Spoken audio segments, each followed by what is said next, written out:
Hello students, let's continue our chapter and so far we are at the last section of this chapter. Acid और basis के बारे में हमने अच्छे से पढ़ा है. नेक्स्ट और लास्ट जो हम पढ़ने वाले हैं दैट इज़ सोल्ट. ठीक है, तो कुछ सोल्ट्स हैं यहाँ पर जैसे कि potassium sulphate, sodium sulphate, calcium sulphate, magnesium sulphate, copper sulphate, sodium chloride जिसे कि हम कॉमन सोल्ट भी बोलते हैं. ठीक है, सोडियम नाइट्रेट वगैरह वगैरह. तो इनको बांटा गया है इनकी फैमिलीज़ के रूप में. कैसे इनकी फैमिली बनाई गई है जैसे कि देखो जितने भी सल्फेट हैं ये क्या है, सल्फेट फैमिली से बिलोंग करते हैं, इन्हें हम सल्फेट सोल्ट्स बुलाते हैं. ठीक है, और जैसे जो भी है सोडियम क्लोराइड है, सोडियम नाइट्रेट है, ये सोडियम फैमिली के नाम से जाने जाती है. सोडियम कार्बोनेट वगैरह सारी इसके अंदर आ जाएंगे.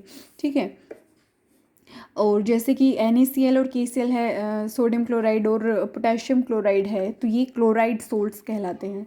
सिंपल. देखो पीएच के आधार पर भी इनको बांटा गया है. जैसे कि देखो इनकी बात करें अगर इनका पीएच वैल्यू क्या होती है सोल्ट्स की, तो अगर एक स्ट्रॉन्ग एसिड और स्ट्रॉन्ग बेस, मतलब अगर इक्वल उतना ही स्ट्रॉन्ग एसिड था जितना स्ट्रॉन्ग बेस था, तो इससे जो सोल्ट बनता है हमें पता है ना, हमने पढ़ा है neutralization reaction acid plus base make salt plus water.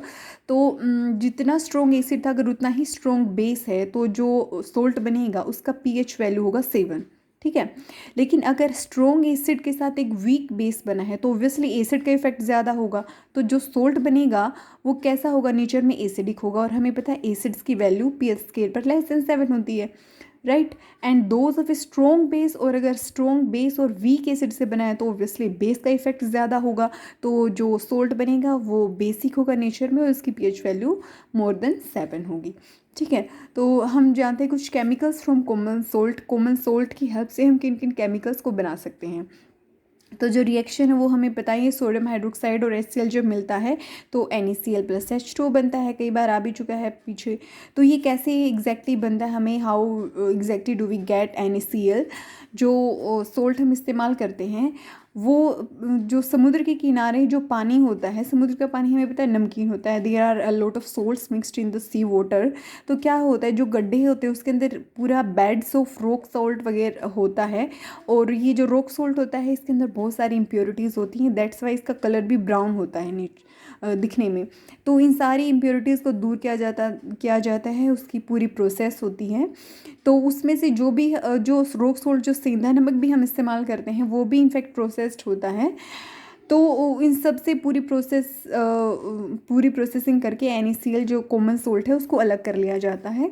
ये जस्ट डांडी मार्च के बारे में बताया गया है कि how important has been common salt in our freedom fight. So next जो हम पढ़ने वाले हैं दैट इज़ कॉमन सोल्ट. वो एक रॉ मटेरियल के रूप में इस्तेमाल किया जाता है बहुत सारे केमिकल्स में. कौन कौन से केमिकल्स में हम पढ़ेंगे आगे.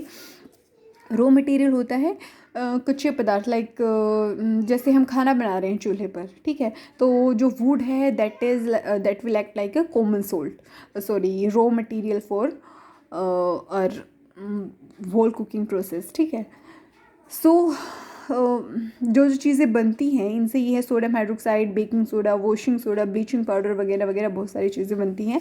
सो at first let us know about sodium hydroxide. Sodium hydroxide के बारे में जानते हैं.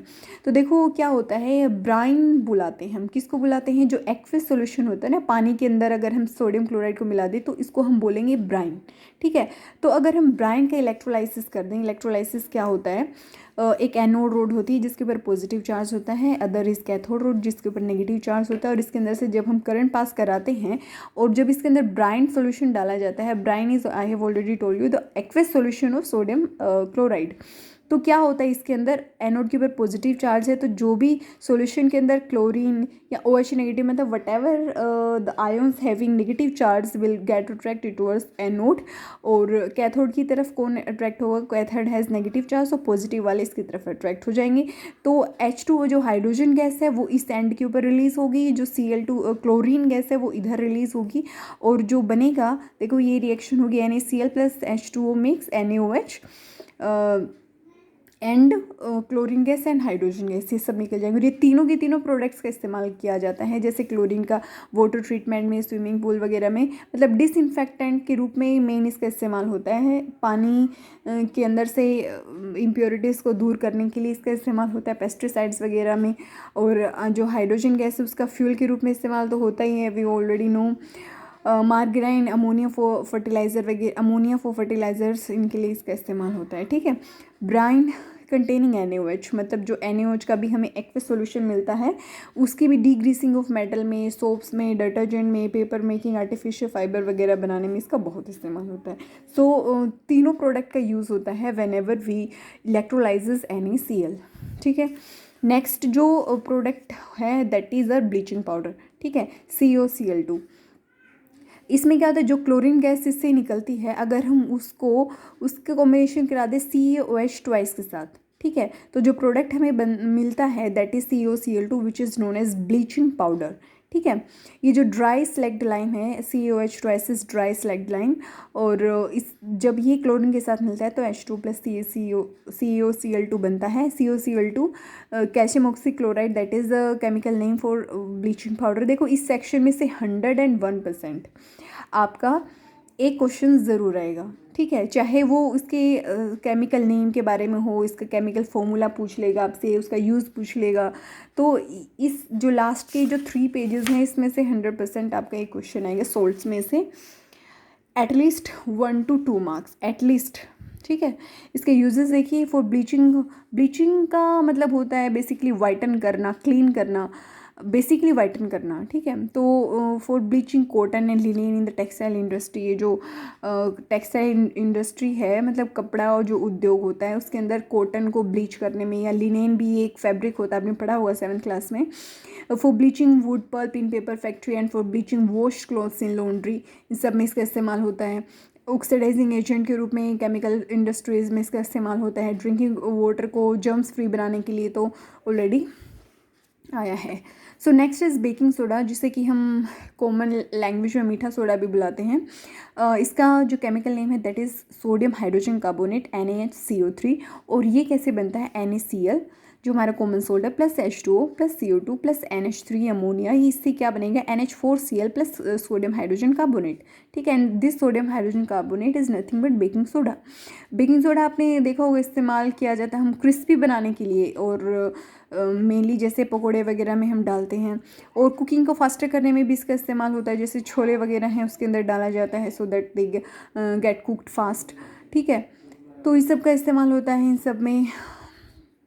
Can you correlate why it is use to neutralize an acid, already आ चुका है ये कि अगर एसिड लाइक अगर हनी बी का स्टिंग अगर हमें लग जाता है तो हम क्या करते हैं उस जगह पर बेकिंग सोडा को रगड़ते हैं। क्यों? क्योंकि it is a base in nature and it is basic in nature, it is a mild basic in nature, और ये नॉन कोरोसिव भी होता है, तो ये एसिड को इफेक्ट को न्यूट्रलाइज कर देता है, ठीक है। नेक्स्ट क्या है, अगर हम इसको हीटिंग कर देते हैं, इसकी हीटिंग कर देते हैं सोडियम हाइड्रोजन कार्बोनेट की, so the products which we get is Na2CO3 plus H2 plus CO2, ठीक है। तो ये इसके फर्दर मतलब यूजेस हैं इसके कि कार्बन डाइऑक्साइड भी रिलीज़ होती है इससे, और H2 तो है ये सोडियम हाइड्रोजन कार्बोनेट। तो इसके अगर हम यूजेस की बात करें तो फॉर मेकिंग बेकिंग पाउडर बनता है इससे which is a mixture of baking soda, मतलब so and mild edible acid. Edible होता है खाने योग्य, कौन सा एसिड होता है, टार्टरिक एसिड, जो कि उसमें टेमरिंड में होता है, आया भी था लास्ट क्लास में। When baking powder is heated और मिक्सड इन वाटर, अगर हम इसको हीट करें या फिर पानी के साथ मिक्स करें तो what we get CO2 plus H2O plus sodium salt of acid, ठीक है। सो जो कार्बन डाइऑक्साइड गैस जो प्रोड्यूस होती है वो ये जो गैस प्रोड्यूस होती है, यही गैस रिस्पॉन्सिबल होती है कि जो ब्रेड हैं या फिर जो केक हैं वो स्पंजी होते हैं ना, वो फूल जाते हैं और स्पंजी हो जाते हैं। तो ऐसे क्यों होता है, it is all because of this carbon dioxide gas which makes it spongy. Sodium hydrogen carbonate is also an ingredient in antacids. Antacid I have already told you कि जो अगर हमारी एसिडिटी हो जाती है पेट में तो उसको कम करने के लिए जो बेस हम लेते हैं जैसे मिल्क ऑफ मैग्नीशिया वगैरह, तो उनको एंटासिड्स बुलाते हैं। Being alkaline it neutralises excess acid in stomach and provides relief, ठीक है। तो एंटासिड में इसका इस्तेमाल हो गया। It is also used in soda acid fire extinguisher, जो आग बुझाने वाले सोडा एसिड फायर एक्सटिंग्विशर होते हैं उसके अंदर भी इसका इस्तेमाल होता है, ठीक है, because it contains CO2 in it. तो नेक्स्ट जो है वॉशिंग सोडा, इसके बारे में और नेक्स्ट जो केमिकल्स बचते हैं उनके बारे में हम करते हैं नेक्स्ट वीडियो में।